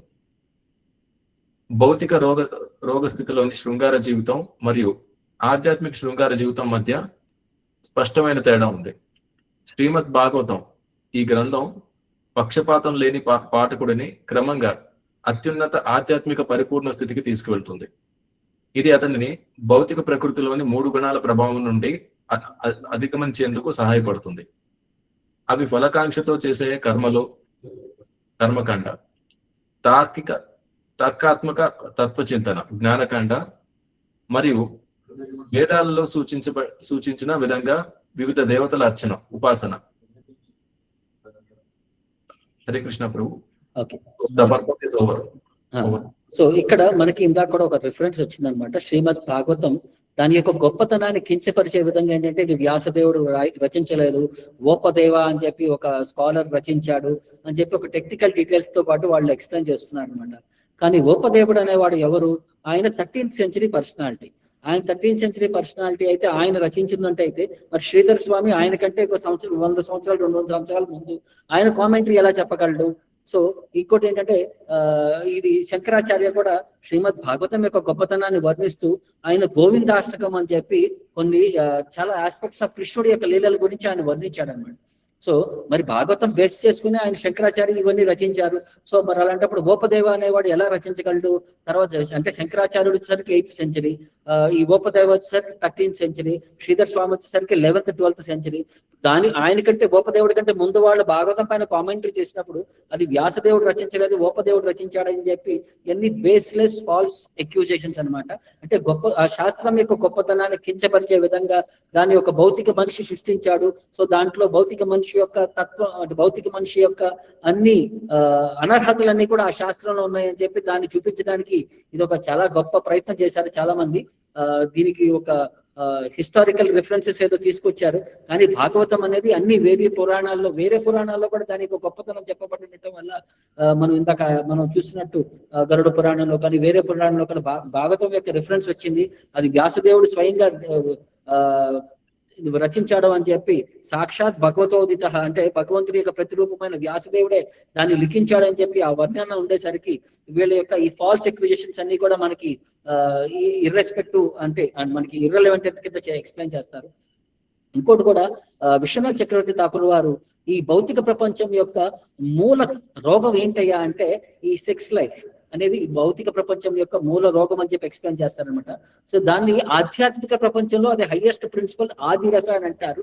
కానీ భౌతిక ప్రపంచం వచ్చేసరికి ఒక జీవిని బంధించి వేయడానికి ఒక గొప్ప అవకాశం ఏంటయ్యా అంటే ఈ మైథున్య అఘారం అని కూడా అంటారు. మైథున్య అఘారం అంటే ఒక జైలు లాంటిది. మైథున్యం చేయటం ప్రయత్నిస్తే ఒక భౌతిక ప్రపంచం యొక్క ఒక జైల్లో అతను బందీ అయిపోతాడని కూడా చెప్తారనమాట. కానీ భౌతిక ప్రపంచంలో ఏంటంటే మన అన్నిటికీ కూడా జనాలు ఏమనుకుంటారంటే sex life is the basis of all activities, దాని సెంటర్డ్ అరౌండ్ గానే మన జీవితాన్ని అనేది నిర్వర్తించబడుతుంది అన్నట్టు వాళ్ళు అనుకుంటారు. కానీ ఇవన్నీ ఆధ్యాత్మిక ప్రపంచం యొక్క రిఫ్లెక్షన్స్ మాత్రమే. సో ఆధ్యాత్మిక తత్వం యొక్క అన్ని నెగిటివిటీస్ అన్ని కూడా ఇక భౌతిక ప్రపంచంలో రెస్పాన్సిబిలిటీస్, రోల్స్, డ్యూటీస్ అన్ని కింద వర్తిస్తాయి. కానీ ఆధ్యాత్మిక ప్రపంచం యొక్క గొప్పతనం వీటిలో మనం ఎక్స్పీరియన్స్ చేయలేమన్నమాట.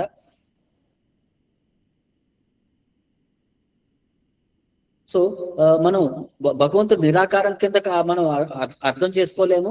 తర్వాత ఈ ఆధ్యాత్మిక యొక్క ప్యూర్ ఆది రసం గురించి కూడా మనం ఈ భౌతిక ప్రపంచంలో ఈ భౌతిక శరీరంలో మనం అర్థం చేసుకోలేము. వాటి యొక్క యాక్చువల్ ఇన్ఫర్మేషన్ లేకపోయేసరికి ఆయన భౌతిక ప్రపంచంలో నా కళ్ళ ముందు ఏం కనబడుతుందో అదే సత్యం అని చెప్పి మనం అనుకుంటున్నాం అనమాట.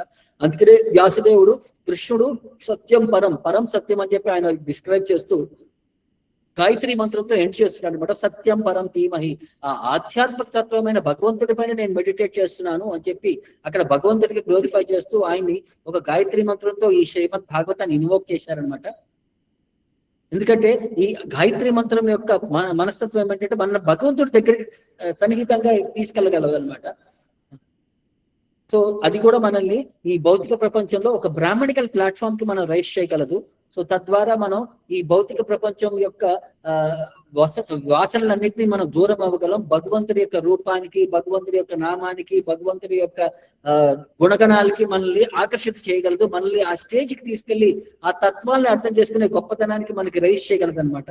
సో ఇది శ్రీమద్ భాగవతం ప్రతి ఒక్క జీవికి ఒక ఆఫర్, ఒక ఆపర్చునిటీ అనేది ఇస్తుంది అనమాట. వారు ఈ భౌతిక ప్రపంచం నుంచి అధిగమించి ఆధ్యాత్మిక తత్వానికి వచ్చి భగవంతుడి యొక్క ఆధ్యాత్మిక గుణగణాలని మనం పరిశీలి చేసే విధంగా, క్వాలిఫై అయ్యే విధంగా మనకి ఇవన్నీ ఎక్స్ప్లెయిన్ చేస్తుంది అనమాట శ్రీమద్ భాగవతం.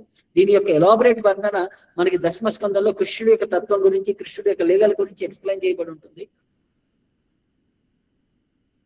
సో శ్రీమద్ భాగవతం వచ్చేసరికి మన ఎవరైతే అన్బయాస్డ్ రీడర్ ఉంటారో, అంటే విచక్షణ రహితంగా, అంటే విచక్షణ లేకుండా ఇది కరెక్ట్ అంటే భౌతిక ప్రపంచం యొక్క తత్వాలకి అనుగుణంగా ఎవరైతే ఈ శ్రీమద్ భాగవతాన్ని క్షుణ్ణంగా చదువుతారో వాళ్ళు ఆ హైయెస్ట్ పర్ఫెక్షనల్ స్టేజ్ ఆఫ్ ఆధ్యాత్మిక రసానికి వాళ్ళు చేరుకోగలరని కూడా ఇక్కడ ఎష్యూరెన్స్ ఇస్తుంది అనమాట. ఇది భౌతిక ప్రపంచం యొక్క త్రిగుణాల నుంచి మనల్ని అతీతుల్ని చేయగలదు. భౌతిక ప్రపంచం యొక్క ఫలాపేక్ష నుంచి మనల్ని అతీతు చేయగలదు. భౌతిక ప్రపంచం యొక్క ఈ స్పెక్యులేటివ్ ఫిలాసఫీ నుంచి మనల్ని బయటకు తీసుకురాగలదు. భౌతిక ప్రపంచం యొక్క మెటీరియల్ వర్షిప్ ఫంక్షనల్ డ్యూటీస్ నుంచి కూడా మనల్ని బయటికి తీసుకొచ్చి ఆధ్యాత్మిక అత్యున్నత స్థితిని మనల్ని చేర్చగలదు, మనల్ని భగవంతుడికి సన్నిహితంగా తీసుకురాగలదు అని చెప్పి ఇక్కడ భాగవతం యొక్క గొప్పతనాన్ని వర్ణించారనమాట. అది ఈ మొదటి స్కందం, మొదటి అధ్యాయం, మొదటి శ్లోకం యొక్క వృత్తాంతం. హరే కృష్ణ. హరే కృష్ణ ప్రభు. షల్ వి టేక్ క్వైరీస్ ప్రభు ఫర్ 10 minutes.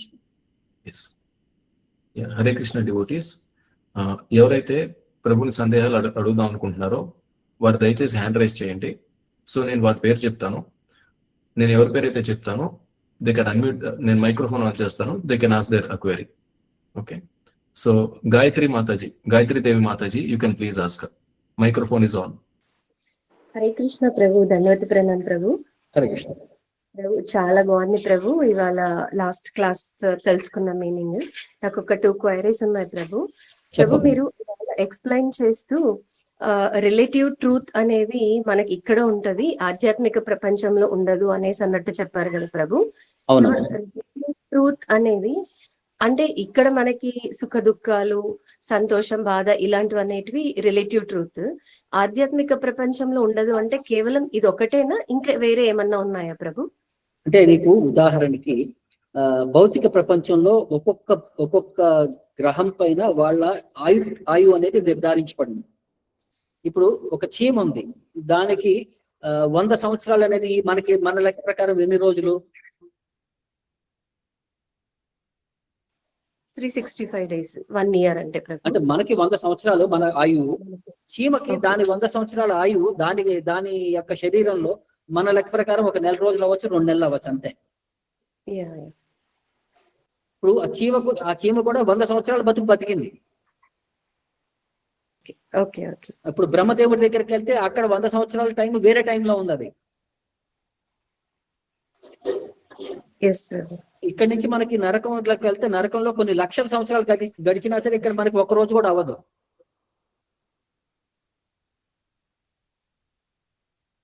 ఇప్పుడు టైం అనేది రిలేటివ్ అని అంటారు. ఇప్పుడు ఎందుకంటే టైం అనేది ఒక్కొక్క లోకంలో ఒక్కొక్క విధంగా ఆ టైం అనేది డిపెండ్ అయి ఉంటుంది అనమాట, ఒక్కొక్క శరీరానికి తగ్గట్టుగా. ఆధ్యాత్మిక ప్రపంచం వచ్చేసరికి అక్కడ టైం అనేది కాన్స్పిక్యూస్, అక్కడ పాస్ట్ లేదు, ప్రజెంట్, ఫ్యూచర్ లేదు, ఎప్పుడు కూడా ప్రజెంటే ఉంటది అనమాట. ఓకే, అందుకని దాన్ని అబ్సల్యూట్ అంటారు ప్రభు. అది అబ్సల్యూట్ అన్నమాట. ఇక్కడ కూడా మనం ఎప్పుడు కూడా మన ఆలోచన ఎప్పుడు చూడండి, గడిచిపోయిన దాని గురించి బాధపడుతుంటాం, జరగబోయే దాని గురించి ఆలోచిస్తుంటాం. ప్రజెంట్ లో ఎవడో బతకట్లేదు, కరెక్టా?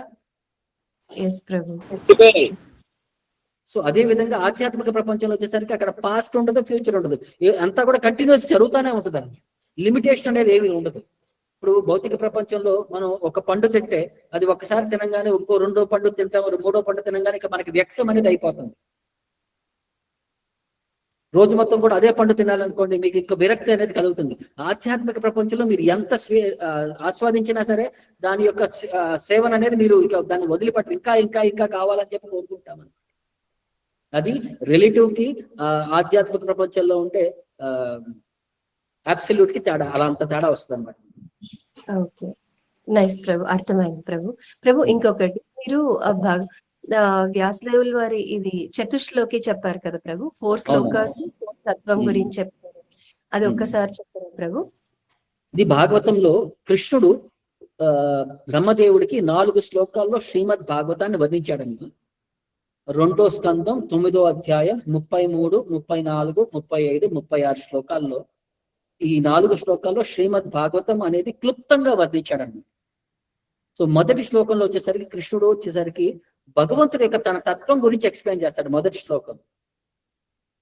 2వ శ్లోకం వచ్చేసరికి జీవుడి యొక్క తత్వం గురించి ఎక్స్ప్లెయిన్ చేస్తాడు అనమాట. 2వ శ్లోకం వచ్చేసరికి మాయా యొక్క తత్వాన్ని ఎక్స్ప్లెయిన్ చేస్తారు, తర్వాత జీవుడి యొక్క తత్వాన్ని ఎక్స్ప్లెయిన్ చేస్తారు, 4వది వచ్చేసరికి భక్తి తత్వం గురించి ఎక్స్ప్లెయిన్ చేశాడు అనమాట. సో ఈ 4 వర్సెస్ లో 4 తత్వాలు బోధించారనమాట. అదే శ్రీమద్ భాగవతం ఈ 4 తత్వాలపైనే ఆధారపడి ఉన్నట్టు మనకి ఎలాబరేట్ చేశారనమాట తర్వాత. ఓకే ఓకే, అర్థమైంది ప్రభు. Yeah, nice Prabhu. అంతే Prabhu query. Thank you so much Prabhu. Hare Krishna. Hare Krishna. So Vinila Mataji, you can please ask. Vinila Mataji. Hare Krishna Prabhu, దండ ప్రణాం ప్రభు. హరే కృష్ణ ప్రభు. మీరు ఇందాక ఎక్స్ప్లెనేషన్ లో బ్రహ్మ అసలు భగవంతుని గురించి తెలుసుకుందామని చెప్పేసి ఆయన యొక్క నాభి అంటే ఆది అంతం తెలుసుకుందామని ప్రయత్నించారు, కానీ తెలుసుకోలేకపోయారని చెప్పారు కదా ప్రభు. సో దీంట్లో మనము అసలు ఒక ఫస్ట్ భక్తిలో స్టార్టింగ్ ఉన్న వాళ్ళకి అసలు భగవంతుడికి ఎలా వచ్చాడు, ఆయన ఎవరికి పుట్టారు అనే క్వశ్చన్స్ కొంతమంది అడుగుతున్నారు ప్రభు. ఆయన ఎలా వచ్చాడు, అలాంటి వాటికి మనం వాళ్ళకి అర్థమయ్యేటట్టుగా ఎలా ఎక్స్ప్లెయిన్ చేయాలి ప్రభు? ఎందుకంటే ఆయన భగవంతుడు అంటే ఇప్పుడు సుప్రీం అని చెప్పాలి మనం. సుప్రీం అని అన్నప్పుడు ఇంకా ఆయనకి రూల్స్ డెఫినేషన్స్ అనేవి లేవు.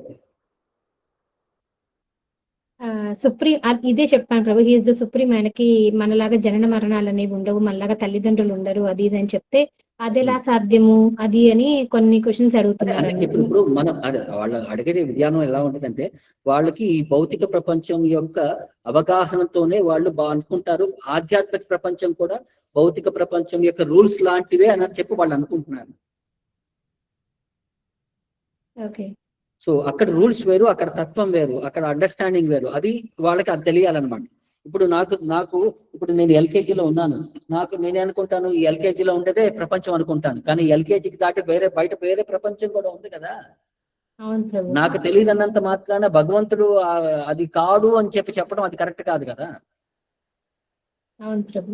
ఇప్పుడు భౌతిక ప్రపంచంలో మనం ఏం ఎక్స్పీరియన్స్ చేస్తాము, ప్రతి ఒక్కటి కూడా షడ్ వికార అంటారు. పుడుతుంది, పెరుగుతుంది, యవన స్థితికి వస్తుంది, తర్వాత దానికి మళ్ళీ నెక్స్ట్ సంపర్కం జరిగి మళ్ళీ నెక్స్ట్ జీవుల్ని సృష్టిస్తాడు, అతను మళ్ళీ ముసలివాడు అవుతాడు, చివరికి చనిపోతాడు అని చెప్పి ఈ షడ్ వికార అనేది ఉంది. ప్రతి శరీరం పుట్టింది చనిపోయేంత వరకు పుట్టుతాము, పెరుగుతాము, యవన స్థితికి వస్తాము, పెళ్లి చేసుకుంటాము, పిల్లలు పుడతారు, ముసలివాళ్ళం అయిపోతాం, చనిపోతాం. ఈ స్థితి అనేది అందరికీ కామన్. కానీ ఆధ్యాత్మిక ప్రపంచంలో ఇవన్నీ అక్కడ ఉండవు. ఈ శరీరం అనేది భౌతిక శరీరం యొక్క రూల్స్ అనేది అక్కడ ఆధ్యాత్మిక శరీరాలకి వర్తించవు. వాళ్ళు ఎప్పుడు కూడా ఒకటేలాగా ఉంటారు, ఒకటే స్టైల్లో ఉంటారు. ఇప్పుడు కృష్ణుడు కూడా మహాభారత యుద్ధం జరిగినప్పుడు ఆయన వయసు ఎంత? 25 సంవత్సరాల ఒక యవ్వనమైన కుర్రాడిలాగా ఉన్నారు. 20 సంవత్సరాల కుర్రాడులా కనిపిస్తాడు, కానీ ఆయన వయసు భౌతికంగా లెక్కేసుకుంటే 90 సంవత్సరాలు అప్పటికి. ఆయనకి కొడుకులు ఉన్నారు, మనవాళ్ళు ఉన్నారు, ముని మనవాళ్ళు కూడా ఉన్నారు. అంటే 90 సంవత్సరాల వయసు అప్పుడు, కానీ చూడటానికి ఒక 16 ఏళ్ళ నుంచి 20 ఏళ్ళ కుర్రోడ్లానే కనిపిస్తాడు భగవంతుడు. ఇప్పుడు ఆయన శరీరం మన శరీరం లాగా అని చెప్పి మనం కూడా లెక్కేస్తే నేను అలా కనిపిస్తాను, నువ్వు కనిపించలేవు. ఎందుకంటే ఆయన రూల్స్ వేరు. ఆయన భౌతిక ప్రపంచంలో వచ్చినా సరే ఆయన ఆధ్యాత్మిక శరీరంతో వచ్చారని చెప్పి అక్కడ చెప్పడానికి అది ఒక నిర్దేశం.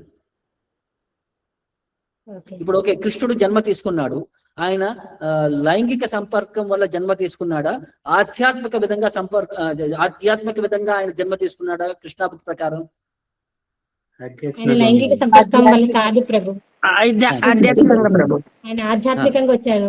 వసుదేవుని యొక్క మనసులోకి వచ్చారు, తర్వాత దేవకి యొక్క మనసులోకి వెళ్ళి, మనసు నుంచి వాళ్ళ హృదయంలోకి వెళ్ళి, హృదయం నుంచి గర్భంలోకి వచ్చాడు. ఇప్పుడు ఒక కృష్ణుడు గురించి మనం లెక్కేసుకుందాం. తర్వాత నరసింహస్వామి ఆయన ఎలా పుట్టాడు? ఒక స్తంభంలోంచి వస్తారు. స్తంభంలోంచి పుట్టాడు. మరి స్తంభంలో పుట్టడానికి అక్కడ వస్తువే ఉందమ్మా, జీవే ఉంది స్తంభంలోంచి ఆయన బయటికి రావడానికి? సో అందుకని చెప్పి ఇలాంటి కొన్ని ఎగ్జాంపుల్స్ చెప్తే వాళ్ళకి అర్థం అవుతుంది అనమాట. మన రూల్స్ ప్రకారం ఆయన రాడు, ఆయన ఇచ్చానుసారం ఆయన అనుగుణంగా ఆయన జన్మ తీసుకుంటాడు. అందుకనే ఆయన సుప్రీం అన్నట్టు మనం ఎక్స్ప్లెయిన్ చేస్తున్నాం. ఓకే ప్రభు, ఇది కూడా చెప్పాను ప్రభు నేను వాళ్ళకి. వరాహ అవతారంలో బ్రహ్మంలోని ఒక ముక్కు ఆ యొక్క నాసికా రంధ్రంలో నుంచి వస్తారు కదా, మనకు అది పాసిబుల్ కాదు, ఆయనకు అన్ని పాసిబుల్ అని చెప్పాను అనమాట. బట్ వాళ్ళు ఇంకా అంటే అదేంటి అట్లా అలా జరుగుతుంది అంటే జరుగుతుంది, అందుకే హీస్ ద సుప్రీం లార్డ్ అని చెప్పాను అనమాట. బట్ ఇంకా కన్విన్స్ అవ్వలేదు అనమాట వాళ్ళు. టైం పడుతుందిలేమ్మా. ఇప్పుడు ఎన్నో జన్మలు ఎంతో చెత్తా చెదారం వాళ్ళ మనసులో విని అవన్నీ పేర్చుకొని ఉండిపోయినాయి కదా, అవన్నీ బయటికి పోవాలి. అవన్నీ బయటికి పోవాలంటే దానికి కొంచెం తపస్య చేయాలి, కొంచెం సుకృతి కావాలి, కొంచెం బాగా ప్రసాదం తింటే కొంచెం సుకృతి వస్తుంది. అప్పుడు భగవంతుడి తత్వం అర్థం చేసుకోవడానికి అవగాహన అనేది వాళ్ళకి డెవలప్ అవుతుందని చెప్తూ మనకి రూపాయలు వారు చెప్తారు. ఎందుకంటే ఎన్నో జన్మల నుంచి ఎన్నో అలవాట్లు ఉన్నాయి. సడన్ గా ఆ వాసనలన్నీ బయటికి పోవాలంటే ఇవాళ నేను ముట్టుకున్నాను రేపటికి శుద్ధ భక్తుడు అయ్యానంటే అవన్నీ కుదరవమ్మా, టైం పడుతుంది ఇవన్నీ. Thank you Prabhu, thank you so much Prabhu. Hare Krishna. Hare Krishna. Two more we'll see Prabhu. Yeah, Kotireddy Prabhu, you can please ask. Hare Krishna Prabhuji. ఇప్పుడు సృష్టి భగవంతుడు నుంచి బ్రహ్మదేవుడు చెప్పాడు, బ్రహ్మదేవుడు తయారు చేశాడు. మరి శివుడు పాత్ర ఏందండి ఇక్కడ సృష్టిలో? శివుడు కూడా దేవతల మలితేనే సమానం అనుకోవాలా? శివుడు పాత్ర ఏంది సృష్టి తయారీలో? సృష్టి తయారీలో బ్రహ్మదేవుడు 3వ స్కందంలో మనకి ఎలా మొదలైందనేది చెప్తారనమాట. ఫస్ట్ బ్రహ్మ నుంచి ఉద్భవించింది 4 కుమారులు, చతుక్కుమారాస్ అంటారు. సనక, సనాతన, సనంద, సనత్ కుమారాస్. వీళ్ళు 4 పుట్టిన తర్వాత మానస పుత్రులు అంటారు అనమాట. బ్రహ్మ యొక్క మనసు నుంచి ఉద్భవించిన వాళ్ళు వీళ్ళు.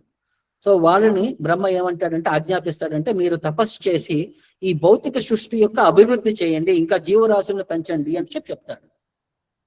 సో వాళ్ళు ఏమంటారంటే లేదు, మేము జీవరాశులను పెంచము, మేము తపస్సు చేస్తాము, భగవంతుని అర్థం చేసుకుంటాము, కానీ ఈ 4 ఏదైతే ఉన్నాయో అంటే ఈ 5 సంవత్సరాల వయసులోనే మేము ఆ శరీరాన్ని మెయింటైన్ చేసుకొని, ఎందుకంటే పెద్దవాళ్ళు అయ్యే కొద్దీ మనసులో వేరే కోరికలన్నీ వచ్చి మా ఆధ్యాత్మిక ఈ అటెన్షన్ డైవర్ట్ అయ్యే అవకాశాలు ఎక్కువ ఉన్నాయి, కాబట్టి ఈ పిల్లల శరీరంలోనే మేము మెయింటైన్ చేస్తాము, మేము ఈ భౌతిక ప్రపంచం యొక్క ఈ బంధనంలో మేము చిక్కుకోము అని చెప్పి బ్రహ్మదేవుడికి నో చెప్తారు. సో బ్రహ్మదేవుడికి నో చెప్పేసరికి ఫస్ట్ టైం బ్రహ్మదేవుడు నో అనేది ఎక్స్పీరియన్స్ చేసేసరికి అతని కోపం వస్తుంది. కానీ కుమారాస్ అనేవాడు ఆధ్యాత్మికంగా బ్రహ్మదేవుడి కంటే అత్యున్నత స్థితిలో ఉండటం వల్ల వాళ్ళ ముందు ఆ కోపాన్ని ప్రదర్శించలేక ఆ కోపాన్ని దిగమింగుకుంటాడు అనమాట. ఆ కోపం ఎప్పుడైతే శరీరం లోపల నిమగ్నమై ఉంటుందో, అది లోపల బాగా గూఢమైపోయి ఉంటుందో, అంటే బాగా గట్టిగా, అంటే లోపలికి బాగా ఆ ప్రెషర్ ఉంటుందో, అదేంటంటే ఆయన కనుబొమ్మల మధ్యలోంచి ఆ కోపం అనేది మనకి ఇప్పుడు ముఖం చిట్లిస్తాము, కళ్ళు ఎర్ర చేస్తాము, అంటే కోపం యొక్క నిదర్శనం అనమాట. సో ఆయన కనుబొమ్మల మధ్యలో నుంచి ఆ కోపం అనేది ఒక బాహ్య రూపంలో ఒక శిశువు కింద జన్మిస్తాడు. అతని పేరే రుద్ర. సో ఈ రుద్రుడు పుట్టంగానే ఏడుస్తూ ఉంటాడు అనమాట. తర్వాత రుద్రుడికి భగవంతుడు బ్రహ్మదేవుడు డైరెక్షన్ ఇస్తాడు అనమాట, నువ్వేం చేయాలి, ఏం చేయకూడదు, ఎలా వ్యవహరించాలి ఈ భౌతిక ప్రపంచంలో అని చెప్పి. అందుకనే రుద్రుడు కూడా బ్రహ్మదేవుడి కంటే ఆధ్యాత్మిక స్థితిలో అత్యున్నతమైన పొజిషన్ లో ఉన్నాడు.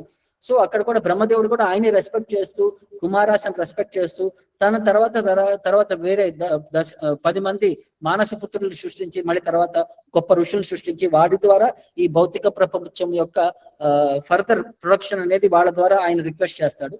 సో శివుడు అనేవాడు కూడా ఈ భౌతిక ప్రపంచంలో లయకారుడు అనమాట. అంటే సృష్టి అంటే బ్రహ్మ సృష్టిస్తే శివుడు అనేవాడు దాన్ని డిస్ట్రాయ్ చేస్తాడు అన్నమాట. భగవంతుడి యొక్క ఒక అంశం కింద వాళ్ళు ఈ జన్మలో ఉంటారనమాట. భగవంతుడి యొక్క ఒక ఎక్స్పాన్షన్, ఒక ఎనర్జీ పర్స్పెక్టివ్ లో వాళ్ళు వ్యవహరిస్తారు అన్నట్టు అక్కడ చెప్తారు మనకి భాగవతంలో. ఇది మనకి చెప్పిన రిలేషన్షిప్ అనమాట. Hare Krishna Prabhuji. Karmakar Ram Prabhu, you can please ask. Hare Krishna Prabhuji, దండోత్ ప్రణామాలు. చెప్పండి ప్రభుజీ, మనం భౌతిక ప్రపంచంకి రావడానికి ముఖ్య కారణం ఏంటి ప్రభుజీ? అలాగే ఈ భౌతిక ప్రపంచానికి వచ్చిన తర్వాత మనం ఏ శరీరం మొట్టమొదట ఏ శరీరం తీసుకుంటాము, అవి చెప్పండి ప్రభుజీ. భౌతిక ప్రపంచంలో మనం రావడానికి ప్రైమరీ కారణం ఏంటంటే భగవంతుడి పైన మనం ఈర్ష.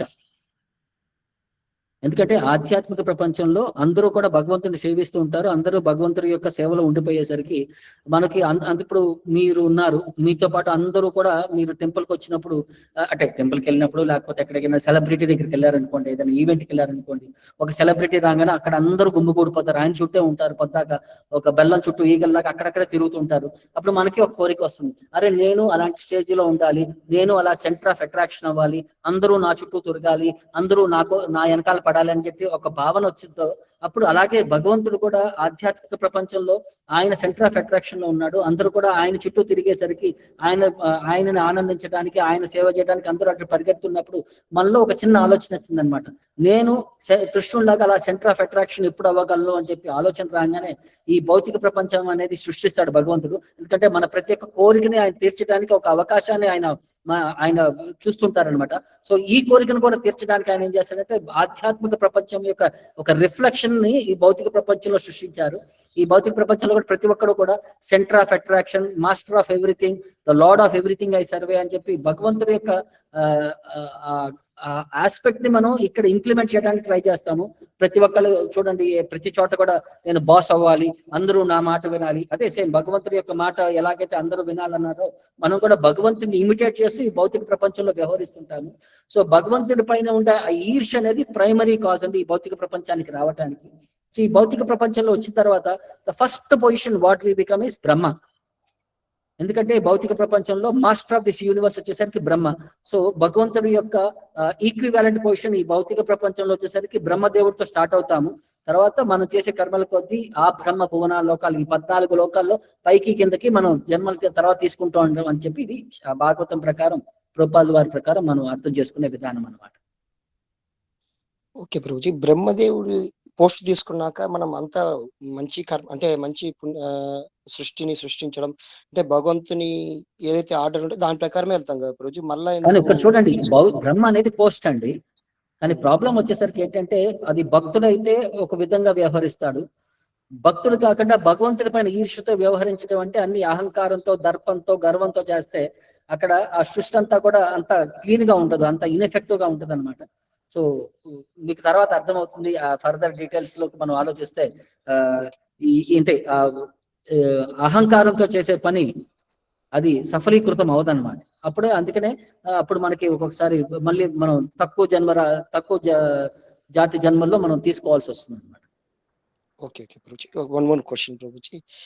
ఇక్కడికి వచ్చినాక మనం జపం ఇంపార్టెంటా, సర్వీస్ ఇంపార్టెంటా ప్రభుజీ?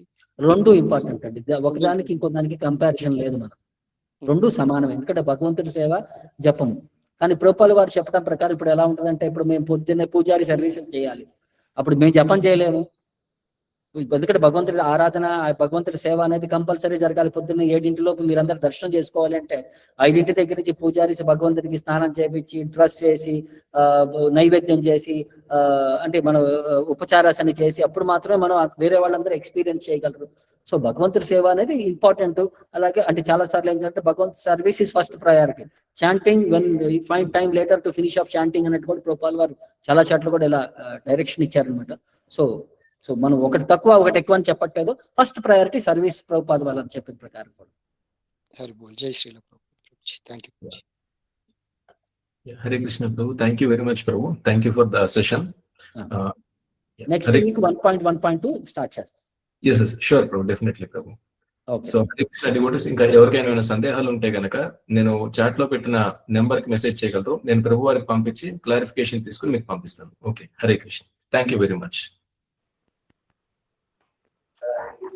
హరే కృష్ణ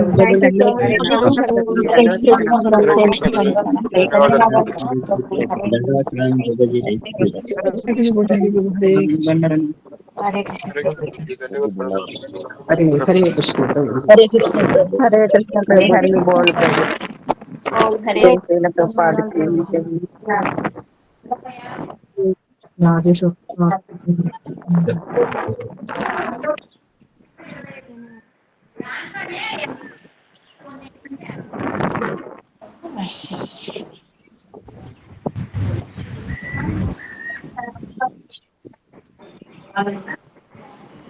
అది క్లియర్ అయితే